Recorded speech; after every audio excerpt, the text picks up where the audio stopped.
Bonjour et bienvenue en ce dimanche 1er août 2021. Et nous en sommes arrivés ce matin à la méditation numéro 499 et plus particulièrement à la méditation numéro 213 dans le livre de l'Apocalypse que nous méditons depuis le 1er janvier de cette année. Avant de commencer notre méditation, ce culte de ce matin, prions. Père, dans le nom de Jésus, bien-aimé Saint-Esprit, nous venons nous agenouiller devant toi, Seigneur, et te remettre toutes choses, tout fardeau, toute peur, doute, crainte, angoisse, tout ce qui n'a pas raison d'être dans notre cœur. Car nous l'avons vu ces derniers temps, que tout ce qui vient dans nos pensées vienne d'abord de notre cœur. Elles sont là, elles sont fomentées. Mais nous n'en voulons pas. Nous ne voulons que les choses remplies de sagesse. Des paroles de bénédiction dans notre cœur, pour nous, pour nos proches, pour tous ceux que tu nous demandes de rencontrer, à qui tu nous demandes de parler. C'est ce que nous souhaitons, c'est ce que nous voulons. Nous ne voulons pas nous laisser tirailler par les pensées de l'ennemi, mais au contraire, que notre âme te soit totalement soumise à notre esprit et à toi, bien-aimé Saint-Esprit, qui est en nous, dans notre esprit. Et que ceci soit pour ta gloire, Père, en ton nom, Seigneur Jésus. Amen. Nous allons poursuivre ce matin dans la fin de ce verset 11. Nous allons essayer de le terminer ce matin, ce serait une bonne chose. Et nous en sommes ce verset 11 dans la 6e lettre de notre Seigneur à l'église de Philadelphie qui se trouve dans le chapitre 3 du livre de l'Apocalypse, versets 7 à 13. Et nous allons reprendre ce verset. Il est écrit « Je viens bientôt. Tiens ferme ce que tu as, afin que personne ne prenne ta couronne. » Donc nous l'avions vu ces derniers temps, dans « Je viens bientôt », c'est-à-dire j'arrive rapidement, tiens ferme, c'est-à-dire tiens fermement, tiens solennellement, garde-le, sois-en le maître. Hein. Je fais un résumé de ce que nous avions vu cette semaine. Ce que tu as, c'est-à-dire la parole de persévérance, celle qui nous est dit, au verset précédent, au verset 10, parce que tu as gardé la parole de la persévérance en moi, c'est-à-dire en Christ Jésus. Cette parole qu'est notre Seigneur, il nous demande de la garder, de demeurer en Christ, en lui, comme nous, il demeure, comme lui, il demeure en nous. Hein, on le voit dans le chapitre 15 de l'évangile de Jean. C'est indispensable pour que nous puissions porter du fruit, car sans lui, nous ne pouvons rien faire. Et là aussi, à cette église de Philadelphie, l'église fidèle, celle qu'il vient rechercher, il nous dit la même chose. Ça doit être notre objectif, notre but d'être et de faire partie de cette église fidèle jour après jour. Je ne dis pas, et le Seigneur ne nous dit pas que ça va être facile, mais il a dit parce que tu as persévéré, parce que tu as, et que tu as tenu ferme ce que tu as. Parce qu'il le dit, tiens ferme. Ça veut dire, tu vas être attaqué, il va y avoir des vents, mais tiens bien, un petit peu quelque part, tiens bien la barque dans laquelle tu te trouves afin de ne pas chavirer, parce que t'occupe pas du gouvernail. Parce que si tu demeures en moi, et si je suis, ton maître, ton Seigneur, ton Sauveur, on a chanté ce matin. Hein? Il est souverain. C'est quoi un souverain? C'est celui qui est là, qui domine, entre guillemets, sur son peuple. Le peuple lui appartient. C'était ça un souverain. Il y a un vrai souverain, ne disait pas à son peuple, oh, on nous attaque, tant pis, moi je ferme les portes, et puis, tant pis pour vous. Non, il le voyait de loin, c'est pourquoi les châteaux étaient souvent, au Moyen-Âge, en hauteur, et pour les bons souverains, il faisait rentrer tout le peuple, dans le château, il montait les ponts-levis, et elles étaient à l'abri. C'est ce que notre Seigneur nous dit. Tiens ferme ta barque, parce que je combats pour toi, je suis ton souverain, tu es mon souverain, Seigneur, et je sais qu'avec toi je ne crains rien. On l'a chanté encore, jamais, tu ne dors. Jamais tu ne dors. Alors, oui, tu es notre souverain. Et est-ce que ce que la parole nous dit ici? Tiens ferme ce que tu as, tiens bon, eh bien, la barque, parce que le gouvernail, tu n'as pas à t'en occuper, c'est moi qui le dirige par notre bien-aimé Saint-Esprit. C'est moi. Alors, sachons faire notre part et laisser la part à notre Père, à notre Seigneur, à notre bien-aimé Saint-Esprit. N'essayons pas de prendre leur place. Chacun doit être à sa place. Tout comme nous sommes le corps de Christ, chaque membre a son utilité. N'essayons pas de ressembler à quelqu'un d'autre que nous avons vu, un apôtre, un prophète, un évangélique, un autre pasteur, un autre frère ou une sœur. Chacun a son utilité. Quoi que nous fassions, si c'est la destinée pour laquelle nous avons été créés, eh bien nous avons notre part et nous devons faire cette part. Nous ne sommes pas moins nobles, nous n'avons pas moins de valeur aux yeux de Dieu. Nous sommes toujours cette perle à ses yeux. Et tout comme, eh bien, la main, les doigts, nos jambes, nos pieds, l'œil est important, et on pourrait passer toutes les parties du corps, internes et externes, eh bien, chacun a son utilité. Et s'il y en a un qui va pas bien, eh bien, automatiquement, l'ensemble du corps, eh bien, éprouve des difficultés. Et c'est ce que notre Seigneur nous dit. Donc, tiens ferme ce que tu as, afin que personne, c'est-à-dire que rien, ce n'est pas simplement le mot personne, c'est-à-dire une personne, un adulte, un enfant, enfin un être humain. Non, c'est dans le sens, eh bien, de rien.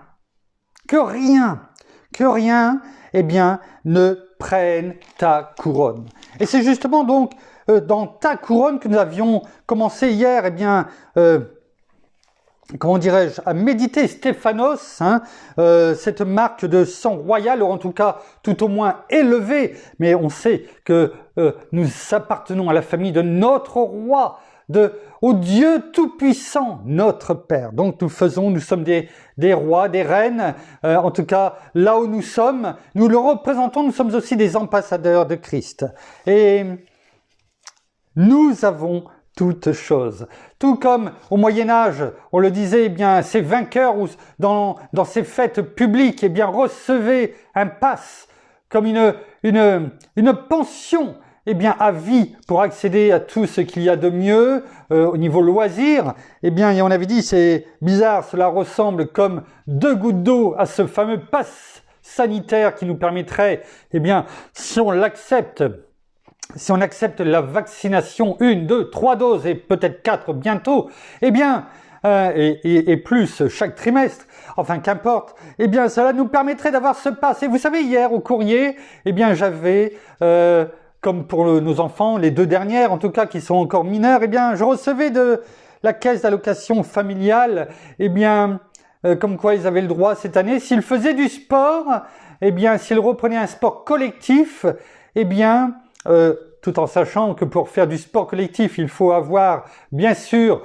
eh bien, le pass sanitaire. Sinon, on ne peut pas en faire. Vous voyez, tout est lié, hein. Ils savent y faire. Eh bien, ils nous envoyaient, eh bien, un courrier pour nos 2 dernières filles, eh bien, où c'était écrit votre pass sport. Eh oui, ils ne reculent devant rien. Nous recevions ce jeu de mots qu'ils faisaient et aujourd'hui, pour habituer le cerveau au mot pass, P-A-2-S. Ils faisaient ce jeu de mots avec le pass sport, mais pour nous rappeler que sans ce pass, eh bien, sanitaire, eh bien, nous ne pourrions avoir ce pass sport, car il ne servirait à rien du tout. Eh bien, c'est à l'égal de ce que recevait comme couronne, comme tresse, eh bien, comme laurier, eh bien, c'est victorieux, eh bien, dans ces fêtes publiques. Mais ça n'a rien à voir. Ça n'a rien à voir avec cette couronne qui nous est promise. Cette couronne, bien sûr, aussi spirituelle, qui est la bénédiction, eh bien, spirituelle de notre Seigneur, qu'il nous a déjà donnée, que notre Père nous a donné. On le voit il nous a déjà tout donné. On le voit dans Éphésiens, chapitre 3, verset 1. On termine chaque méditation pratiquement sur ça. Béni soit le Dieu et Père de notre Seigneur Jésus-Christ, qui nous a bénis de toute bénédiction spirituelle dans les lieux célestes en Christ Jésus notre Seigneur. Oh, alléluia. Et cette couronne, aussi bien physique qu'il va nous donner, Cette couronne promise, cette récompense, eh bien, pour ceux qui ont été fidèles jusqu'au bout, eh bien, n'a rien à voir avec cette copie, pâle copie que l'ennemi essaye de vouloir nous donner au travers de tout ce qui se passe aujourd'hui. Et nous avions dit hier que, attention, parce que, eh bien, la couronne, ici, dont nous parle le Seigneur, ne peut pas nous faire oublier une chose. Cette couronne victorieuse, cette couronne aussi de souffrance. Parce que lorsque le Seigneur nous dit, eh bien, il va falloir persévérer. On l'a vu hier lorsque l'on a repris Apocalypse 2, eh bien, verset 10, « Ne crains pas ce que tu vas souffrir. Voici que le diable va jeter quelques-uns d'entre vous en prison, afin que vous soyez éprouvés, et vous aurez une tribulation de 10 jours. Sois fidèle jusqu'à la mort, et je te donnerai la couronne de vie. » La couronne éternelle dans d'autres versions, de la vie éternelle. Le Seigneur nous dit, il y aura des souffrances. Mais persévère jusqu'au bout. Peut-être des tribulations, des questionnements, des interrogations peut-être, comme dans un combat, certains eh bien, vont déserter. Et cette couronne ne peut pas nous faire oublier cette couronne. Cette couronne d'épines que le Seigneur eh bien, a portée pour nous. Et c'est justement à cet endroit-là que nous étions arrêtés. Et nous allons voir, et hier, en faisant les partages, eh bien, je suis, pas par hasard, parce que notre Père, notre Seigneur, notre bien-aimé Saint-Esprit font toujours toutes choses bonnes en leur temps.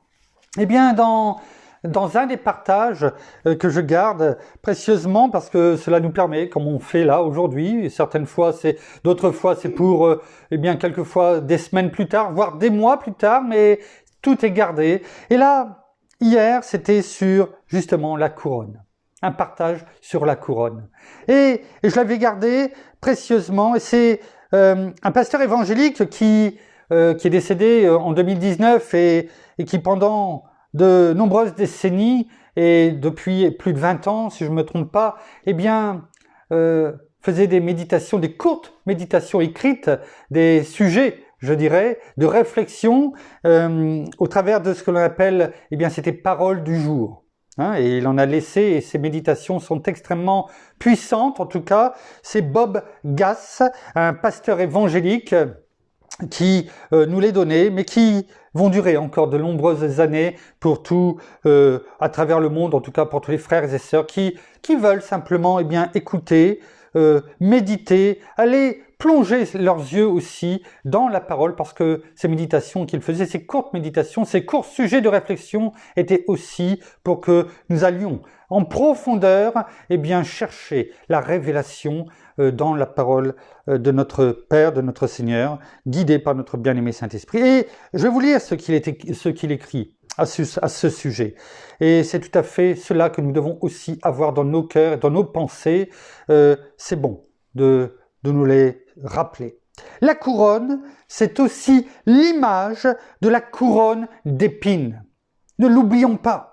Ces épines qui furent utilisées pour former cette hideuse couronne symbolique placée sur la tête de notre Seigneur. Tout à l'heure, je vous parlais de copie. L'ennemi voudra toujours copier les choses. Et au travers de cette hideuse couronne symbolique placée sur la tête de notre Seigneur, qui lui rentrait dans la tête, ce n'étaient pas des épines, elles étaient comme ça. Et elles rentraient dans sa tête. Son sang a coulé pour nous. Ne l'oublions pas. Il a porté cette couronne qui, on va le voir, la symbolique de ces épines, afin que nous recevions, si nous tenons ferme, comme nous l'avons lu dans le chapitre 10, dans le verset 10 et 11 de ce chapitre 3 de l'église de Philadelphie, mais dans d'autres endroits, de tenir ferme, afin que nous ayons une couronne de vie en récompense, et non pas une couronne d'épines. Alors, oui, tout au long des Écritures, les épines représentent les conséquences du péché. Peut-être que nous ne l'avions jamais vu ainsi. Mais rappelons-nous que tout ce qui est dans l'Ancien Testament, tout ce qui est dans l'Ancien Testament ne sont pratiquement que des images de ce qui devait arriver et de ce qui s'est accompli ou va s'accomplir dans la Nouvelle Alliance, dans le Nouveau Testament. Et effectivement, tout au long des Écritures, les épines représentent les conséquences du péché. On va le voir. Tout d'abord, dans le Jardin d'Éden. Dans le Jardin d'Éden. Prenons Genèse, chapitre 3, versets 17-18. On va le prendre, non pas en version Colombe, mais on va le prendre dans la version, Nouvelle Français courant. Prenons Genèse, chapitre 3, versets 17 et 18. Il est écrit, « Il dit enfin à l'homme, tu as écouté la voix de ta femme. » On parle bien sûr de notre Père. Il dit enfin à l'homme, « Tu as écouté la voix de ta femme et tu as mangé le fruit que je t'avais défendu. » Eh bien, à cause de toi, le sol est maintenant maudit. Tu auras besoin de peine à en tirer ta nourriture pendant toute ta vie. Verset 18, écoutons bien. Il produira pour toi des épines et des ronces.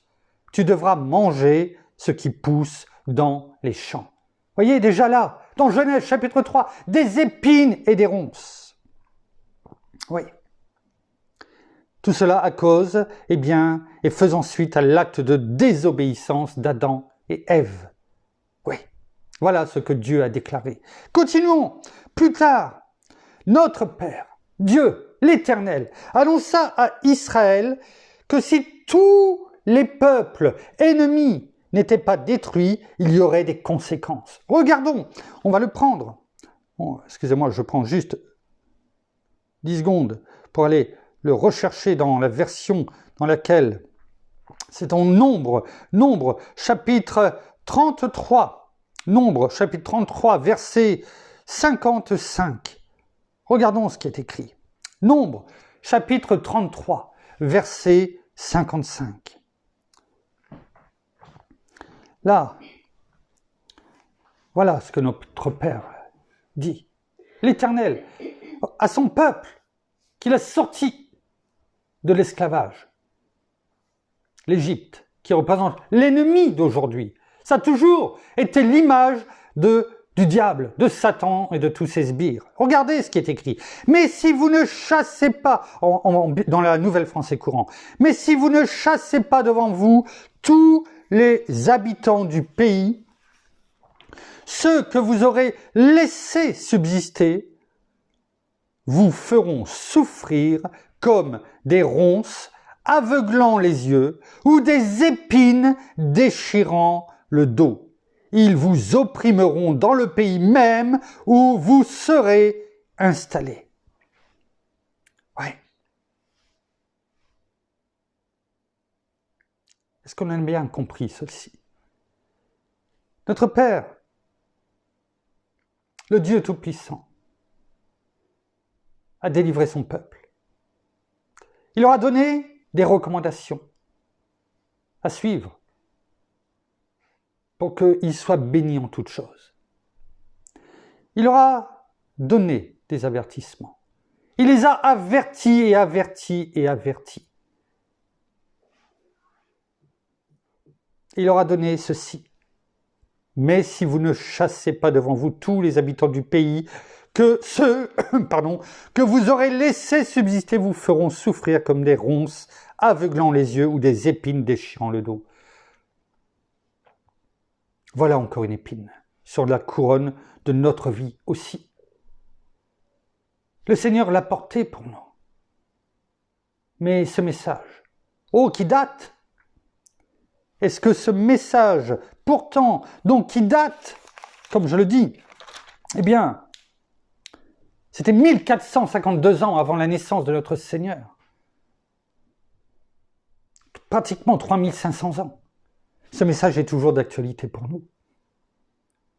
Et toujours d'actualité pour nous. Quels sont ces habitants? que nous devons chasser, c'est tous ces plaisirs du monde. C'est tous ces péchés que nous savons qui ne sont pas bons, que nous ne devons pas faire. Toutes ces tentations. On ne doit pas habiter avec eux, les laisser entrer en nous. Parce qu'il y a danger. Il y a danger. Notre Père nous le dit aussi. Et le Seigneur a porté cette épine pour nous, afin que nous le comprenions et que nous nous en éloignions. Vous en doutez? Regardons ce qui est écrit dans, et c'est la conséquence de cela, dans Juge. On va le prendre également en parole de vie, dans la nouvelle en français courant. Regardons la suite. Ne doutons jamais des avertissements de la parole. Elles sont pour nous. Même si nous sommes dans la nouvelle alliance, nous devons comprendre les choses, nous laisser guider. Guidés par notre bien-aimé Saint-Esprit. Regardons ce qui est écrit. Juge, chapitre 2, versets 1 à 5. Et là, le Seigneur, l'Éternel, fait des reproches à son peuple. Rappelez-vous ce que l'on vient de dire 2 fois, je l'ai pris 2 fois exprès. L'ange du Seigneur monta de Gilgal, Juge, chapitre 2, versets 1 à 5. L'ange du Seigneur monta de Gilgal à Bokim. Il déclara aux Israélites, « Je vous ai fait sortir d'Égypte, je vous ai conduit dans le pays que j'ai solennellement promis à vos ancêtres. » C'est ce qu'il a fait avec nous. Il nous a conduits des ténèbres où nous étions aussi à la lumière qui est notre Seigneur Jésus. Il nous a fait sortir du pays d'Égypte pour nous conduire dans la terre promise en Christ notre Seigneur. J'ai annoncé que je ne romprai jamais mon alliance avec vous. Notons, j'ai annoncé que je ne romprai jamais mon alliance avec vous. C'est des sujets aussi de reconnaissance, de louange. Par contre, qu'y a-t-il là maintenant? Par contre, je vous ai ordonné, je ne vous ai pas averti simplement, je vous ai ordonné.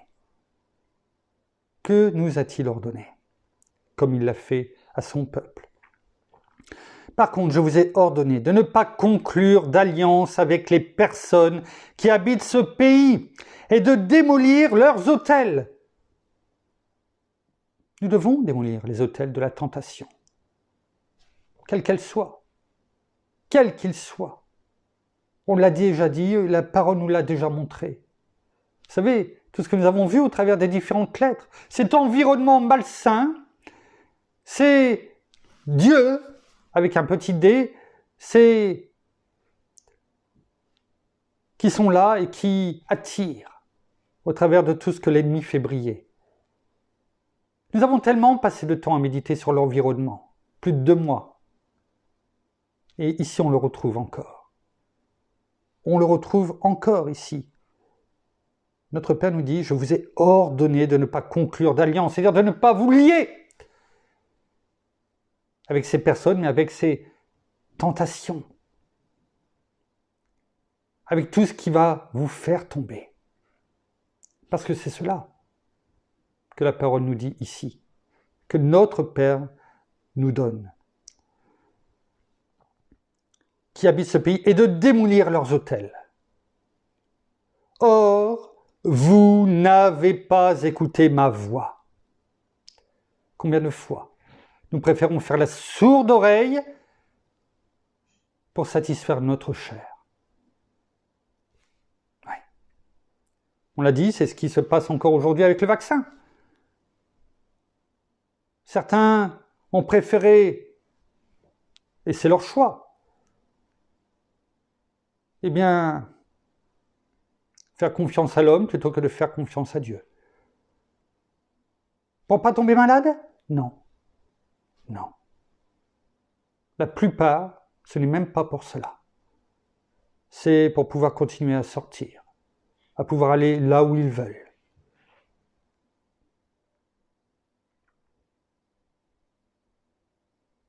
On n'est pas contre les vaccins. Nous ne sommes pas, je parle pour mon épouse et moi, nous ne sommes pas contre les vaccins. Encore faut-il que ce soit un vaccin que l'on connaisse, avec qui il y a du recul.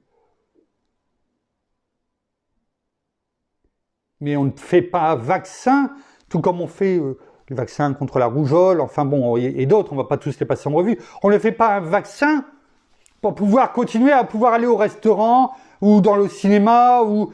Non. On fait un vaccin pour se protéger, pour protéger les autres. Point final.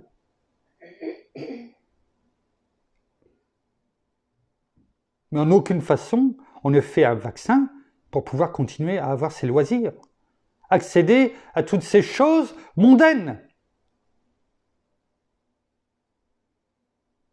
Jamais.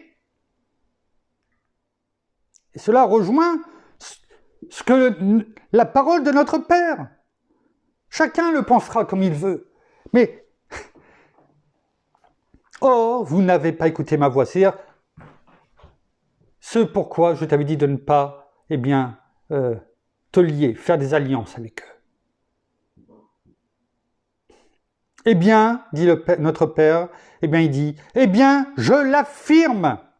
Je ne chasserai pas devant vous les habitants du pays. Ceux-ci vous attireront dans un piège. La parole est claire. Tout ceci va vous attirer dans un piège. Oui. Et il continue en disant, vous y tomberez en adorant leur Dieu, avec un petit D. Et c'est exactement ce que l'on vient de dire. Si on ne fait pas attention,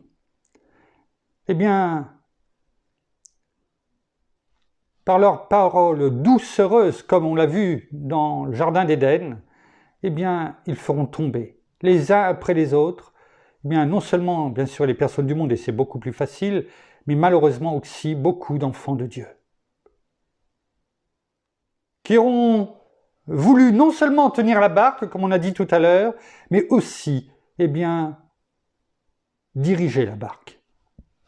C'est-à-dire, essayer de tourner le gouvernail, de le tenir, de l'orienter. Mais ce n'est pas à nous d'orienter le gouvernail.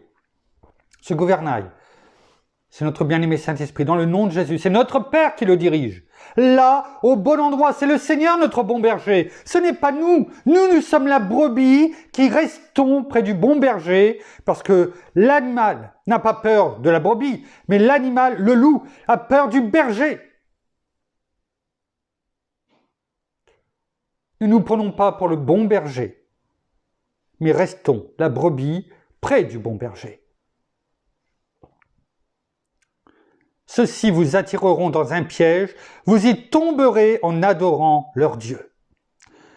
Lorsque l'ange du Seigneur eut adressé ces paroles à tous les Israélites, ceux-ci pleurèrent de façon bruyante.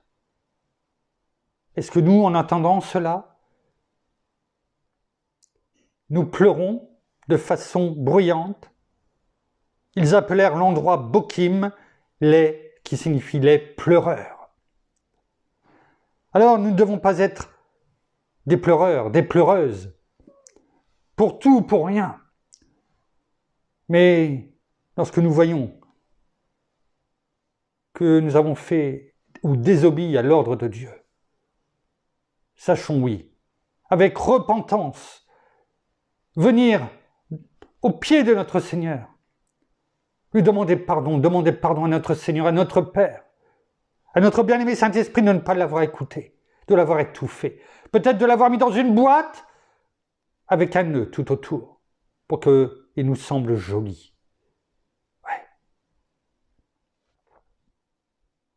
Pleurons avec repentance, avec des larmes d'amertume, amères, sur nous. Ils y offrirent des sacrifices au Seigneur. Mais aujourd'hui, notre Seigneur, voyez ces épines qui sont les péchés, le Seigneur les a portés avec cette couronne d'épines. Nous n'avons plus besoin d'offrir des sacrifices sur l'autel et de les brûler. Notre Père nous dit, viens sur cet autel qui est mon fils. Excusez-moi, il y a une mouche. Viens sur cet autel qui est mon fils unique, que j'ai envoyé pour toi. Offre-toi sur cet autel comme une pierre vivante. Parce que c'est ce que je veux. Non pas des sacrifices, mais toi, tout entier. Car notre Seigneur a porté cette couronne d'épines. Regardons ce que aussi, Salomon, dans Proverbes, chapitre 22, versets 3 à 5 a écrit. Salomon, chapitre 22 du livre des Proverbes, versets 3 à 5.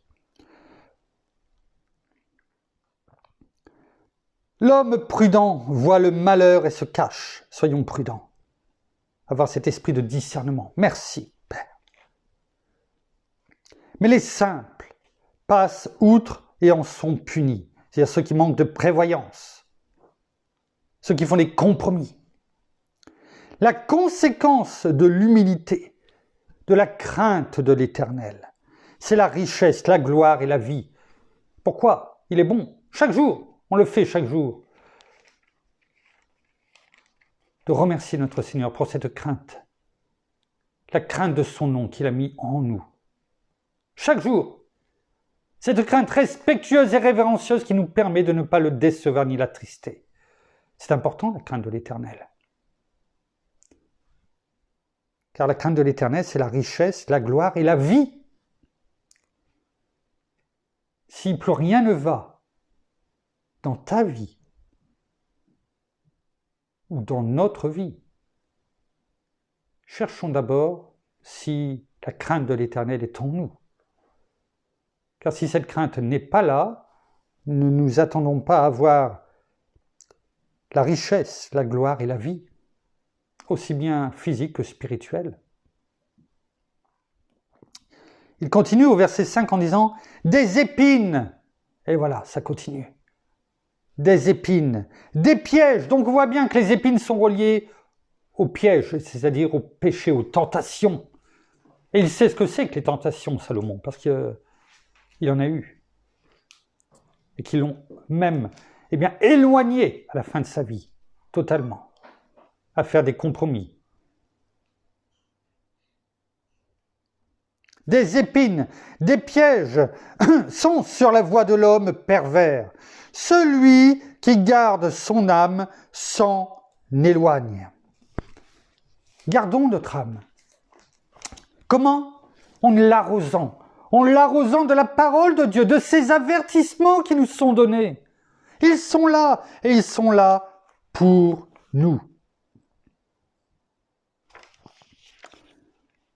Terminons avec ce qu'a écrit, je vais vous le lire. Je suis là aussi, non pas par hasard, tombé dessus hier, quand je conduit, guidé, par ce qu'a écrit un auteur, écrivain et pasteur américain d'une église à San Antonio, qui s'appelle Max Lucado, qui a fait beaucoup de livres, on peut en trouver beaucoup dans les différentes librairies chrétiennes, en ligne ou physiques, qui a écrit des livres pour enfants ou adultes.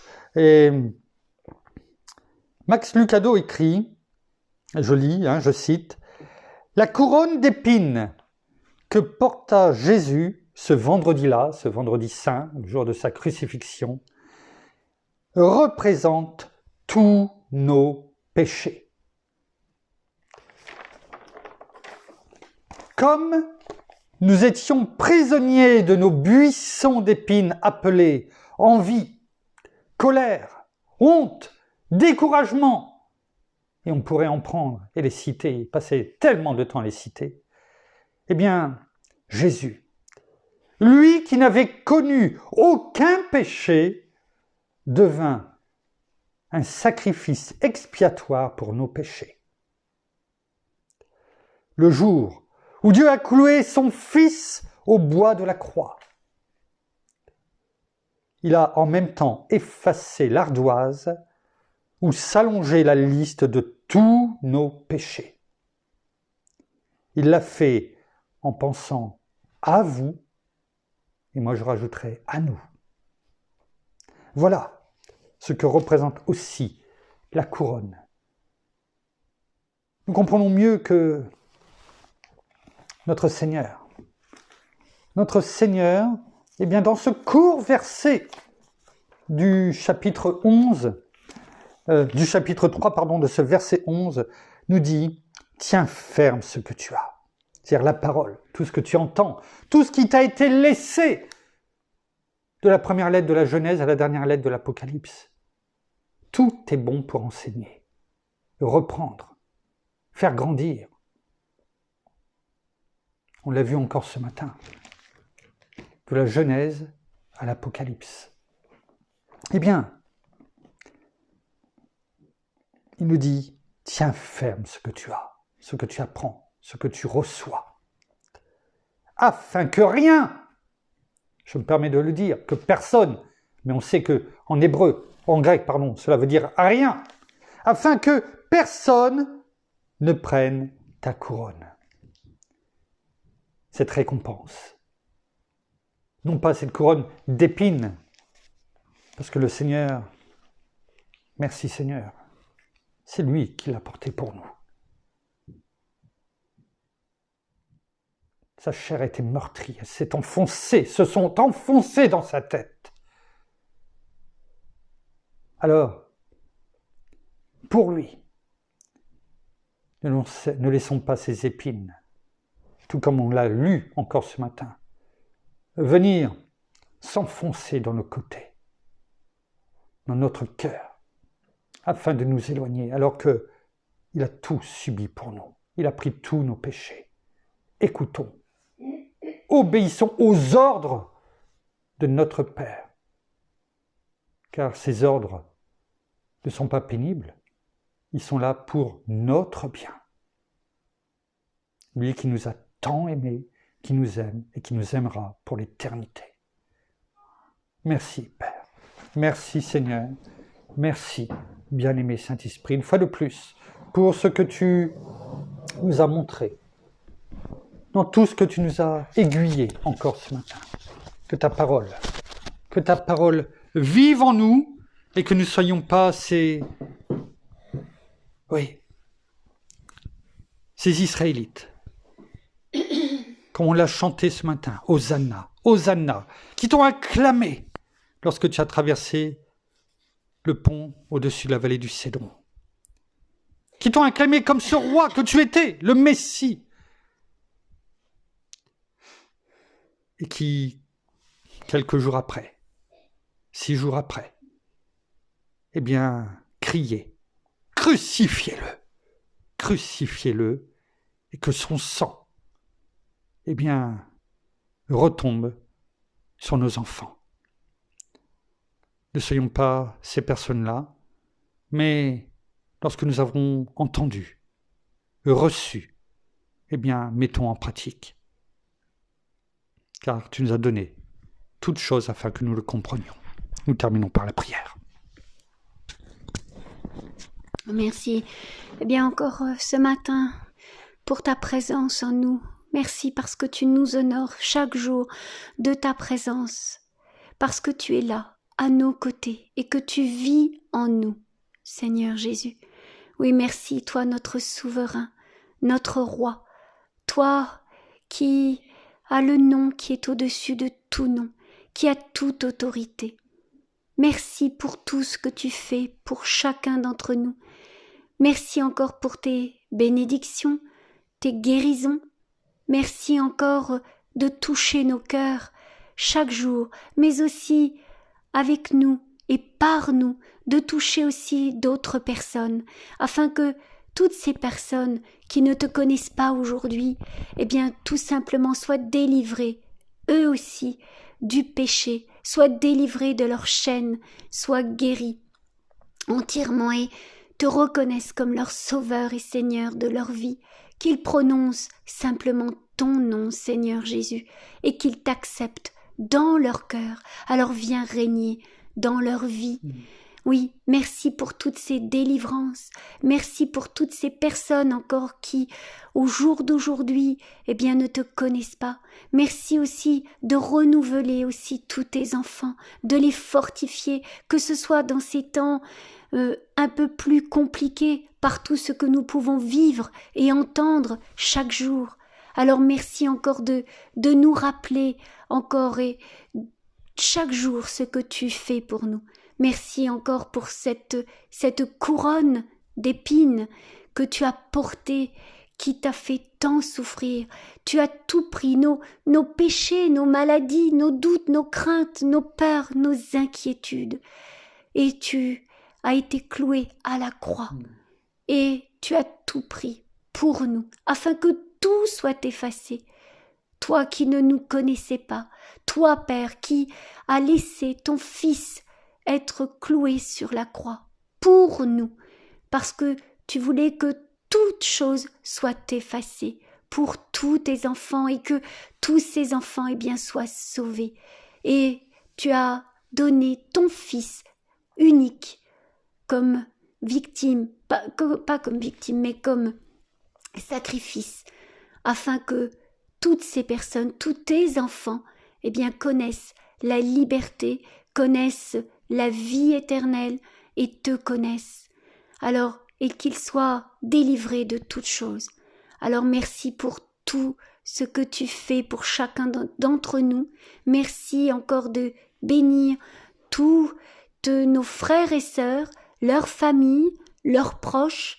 Et merci encore, bien-aimé Saint-Esprit, de te révéler à chacun d'entre nous, de nous donner vraiment cet esprit de discernement et de révélation dont nous avons tant besoin au jour d'aujourd'hui. Alors soyez tous abondamment bénis, frères et sœurs. Amen. Amen.